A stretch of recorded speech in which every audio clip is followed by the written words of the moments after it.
Tonight, breaking news: an attack at a pedestrian mall in Boulder, Colorado, possibly with multiple victims. The FBI director is calling it a targeted attack. The details are just coming in. Officers responding to the Pearl Street Mall in Boulder. Top FBI officials describe this as an act of terror and targeted violence. Several blocks near the mall have been evacuated. Also tonight, the smoke from Canadian wildfires burning out of control, triggering air quality alerts in the upper Midwest, where the smoke is heading and when. Plus, the relentless storms in the southern plains and the central U.S. right in the bullseye for more severe weather in the next 48 hours. Our weather team times it all out.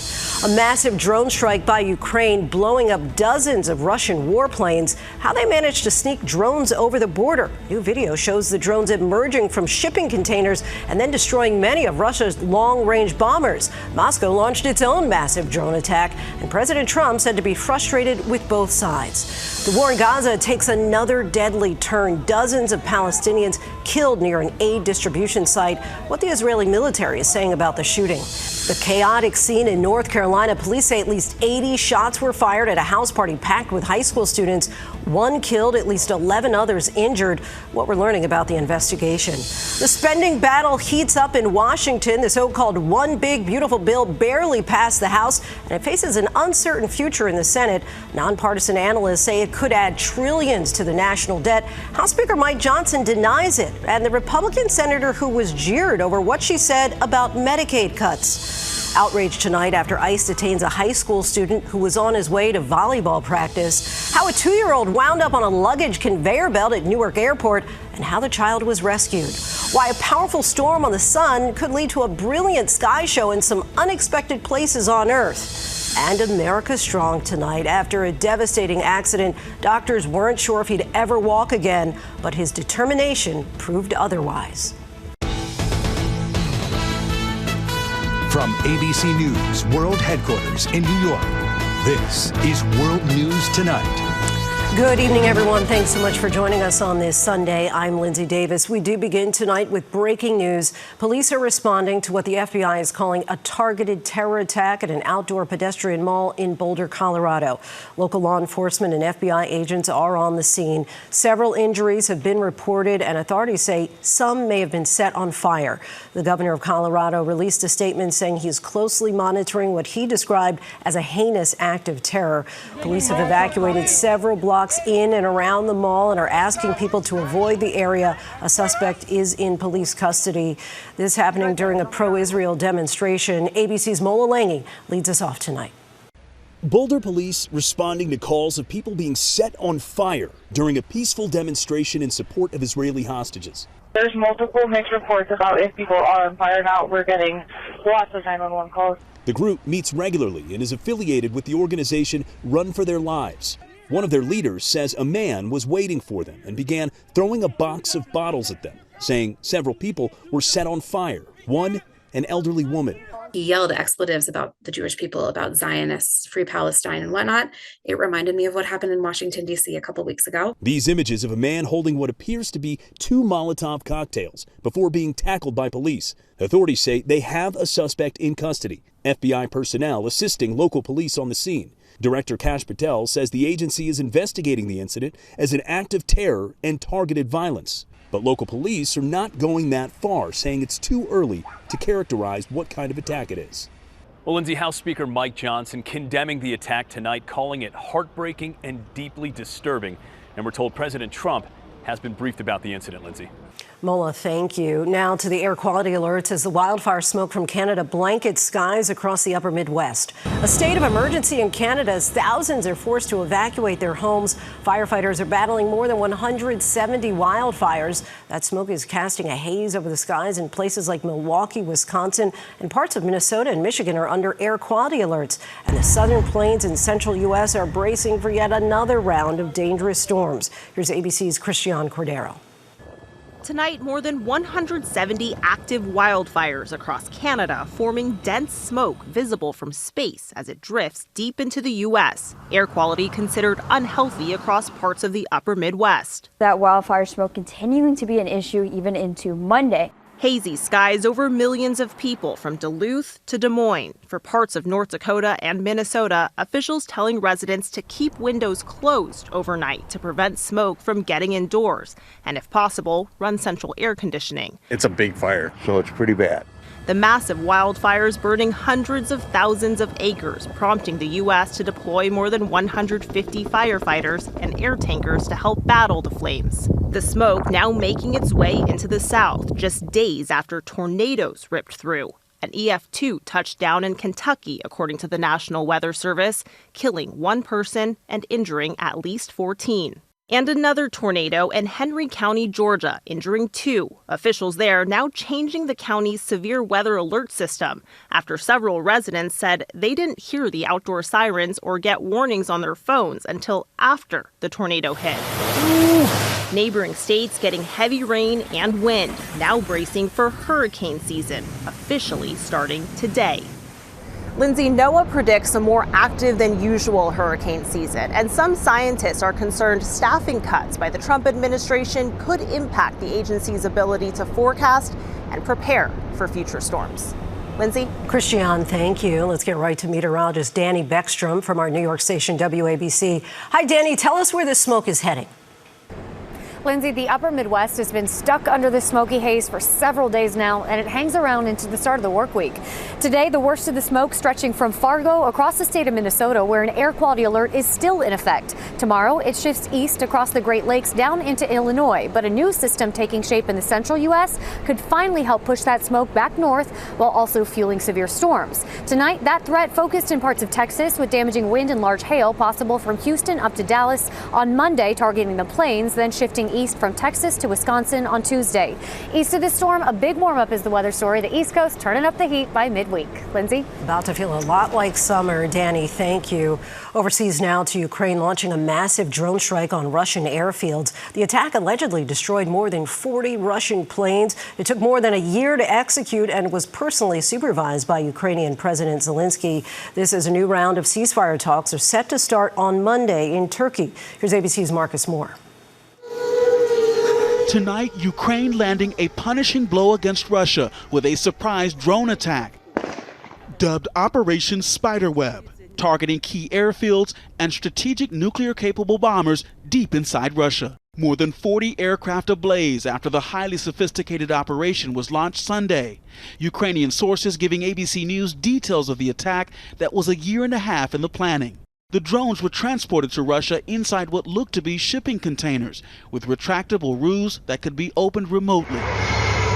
The drones seen here flying out on their mission. The Ukrainians did not inform the U.S. ahead of time.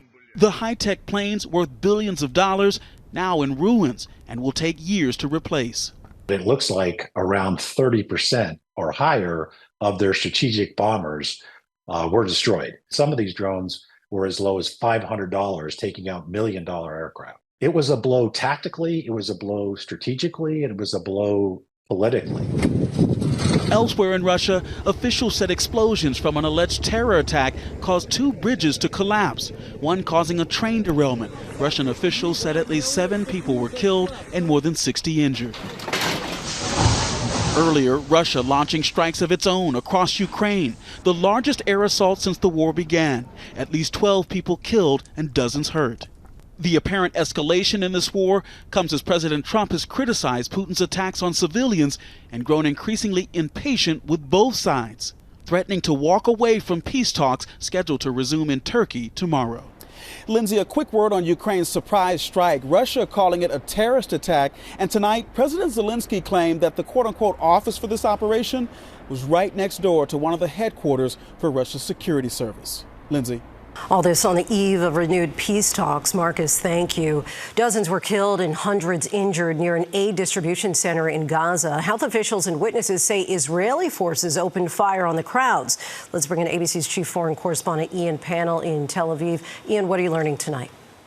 Yeah, Lindsay, I mean, lots of confusion about who carried out this attack. It happened near a US-run food distribution site in southern Gaza. Now, aid agencies calling it a massacre, but as I say, unclear who pulled the trigger. Hamas and eyewitnesses from the scene accusing Israeli troops of shooting at people.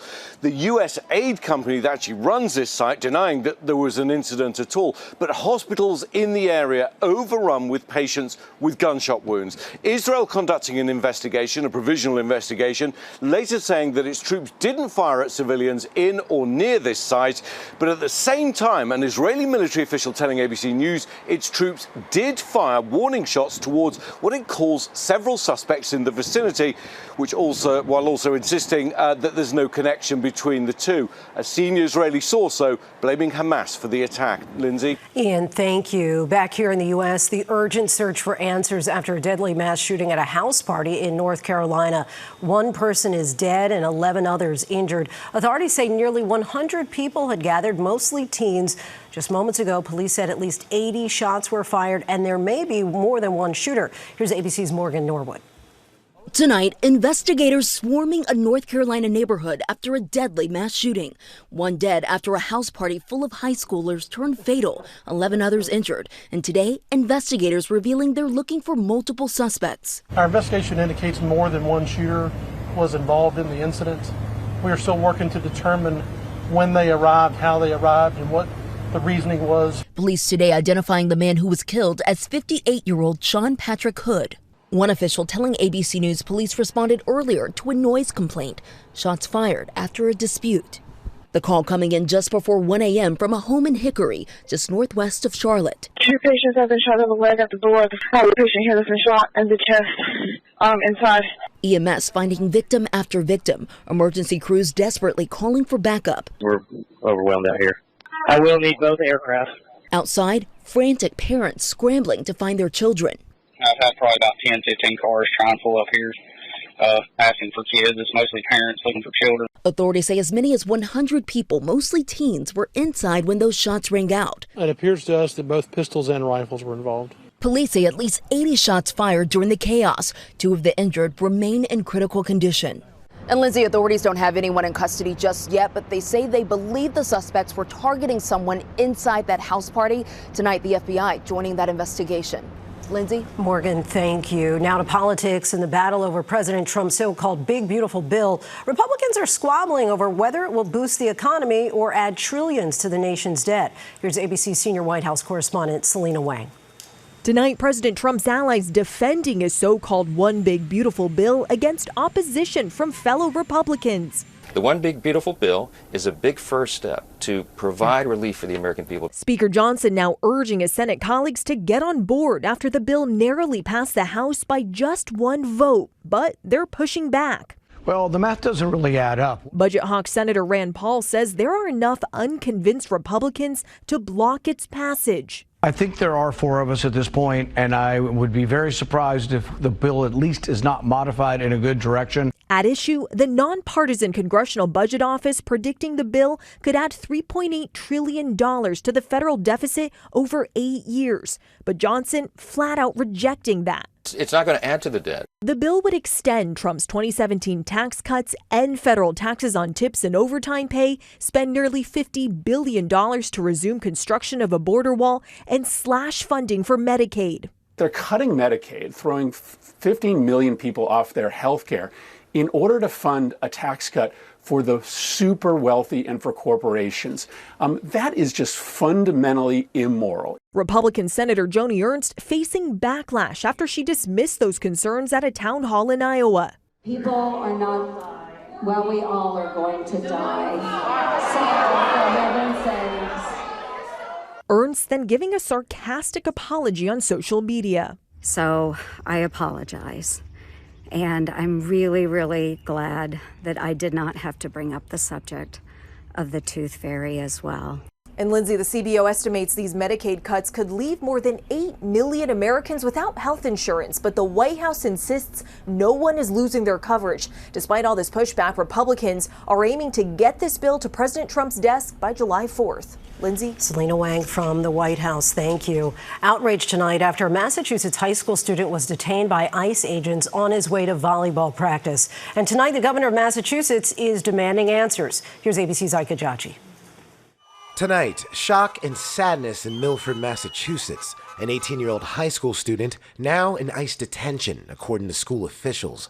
Friends of the teen telling ABC affiliate WCVB agents arrested him early Saturday morning as he was driving to volleyball practice with teammates. He is not a criminal. He's a member of his community, and he's never done anything wrong. His coach describing the junior as exceptional. Our athlete who was detained, it may be the friendliest person in the school.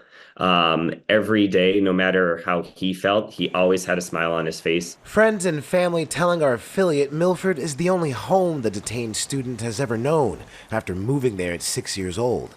Milford's superintendent writing in a statement, "We are all distraught by this news and that the school district plays no part in immigration enforcement and supports all students, including those who are immigrants to the United States." Milford's local police chief also saying his department was not involved in the arrest. Today, the community gathering for a peaceful protest. Now, on graduation day for the school, the Massachusetts governor demanding that ICE provide immediate information about why he was arrested, where he is, and how his due process is being protected. And writing, the Trump administration continues to create fear in our communities, and it's making us all less safe. Lindsay, this arrest comes as the Trump administration is aggressively expanding its immigration enforcement powers across the country. On Friday, the Supreme Court temporarily allowing the administration to end protections for over 500,000 immigrants enrolled in the Biden-era program. Lindsay? Ike, thank you. Now to what police are calling the suspicious deaths of 2 high school campers in Arizona. Their bodies were discovered in a remote area of the Phoenix area earlier this week. Here's ABC's Zareen Shah with the new details coming in tonight. Tonight, an urgent investigation into 2 high school students found shot dead in an Arizona national forest. Maricopa County Sheriff's Office now launching a homicide investigation, saying the circumstances surrounding their deaths are being treated as suspicious. He was just a really nice guy. The bodies of 18-year-old Pandora Julesrud and her 17-year-old friend were found early Tuesday by sheriff deputies near Mount Ord, a remote area northeast of Phoenix known for camping. Their community in shock, grieving and demanding answers, leaving flowers, candles, and messages at a mountain vista they say was special to the teens. I'm really sad. It's like it doesn't really feel real. Pandora's mom sharing this image of her hiking, calling her a bright light in this world who lived life in a big way. Officials are asking anyone with any information to come forward. Crisis counselors and psychologists are also being made available at the school. Lindsay. Zareen, thank you. Still much more ahead on World News Tonight this Sunday, including a dangerous incident at a major airport, how a toddler ended up on a luggage conveyor belt, and what's black and white and running wild on the interstate, how a zebra brought traffic to a standstill. Next tonight, a toddler was rescued from a dangerous situation at Newark Airport in New Jersey thanks to some quick thinking by 2 officers. The 2-year-old had stepped onto a baggage conveyor belt Wednesday as the child's mother was booking a flight. The officers then jumped onto the conveyor belt themselves and found the toddler just ahead of the baggage x-ray machine. The child was not harmed. When we come back, the urgent search for an escapee, all covered in stripes. To the index tonight, the southern U.S. may be in for a rare treat. Scientists say it could be possible to see the green, pink, and purple northern lights as far south as Oklahoma or Alabama. That's due to a geomagnetic storm that causes charged particles from the sun to interact with the Earth's magnetic field. And in Rutherford County, Tennessee, the sheriff's office put out an alert for a zebra. Yes, a zebra. It was apparently someone's pet and broke free on Saturday.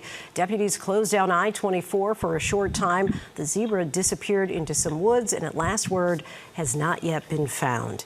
When we come back, America Strong. A young graduate takes the most important steps of his life. Finally tonight, America Strong. 4 months ago, 18-year-old Will Witten suffered a serious spinal cord injury in an accident while driving near Shreveport, Louisiana. Resolved to walk by graduation day, Will began intensive rehab, and it led to this magical moment at the Houghton High School commencement. Will's steps were priceless, leading him, no doubt, to a brighter future. GMA First Thing in the Morning. David Muir right back here tomorrow night. I'm Lindsay Davis in New York. Have a great evening. Good night. Thank you for making World News Tonight with David Muir, America's most watched newscast.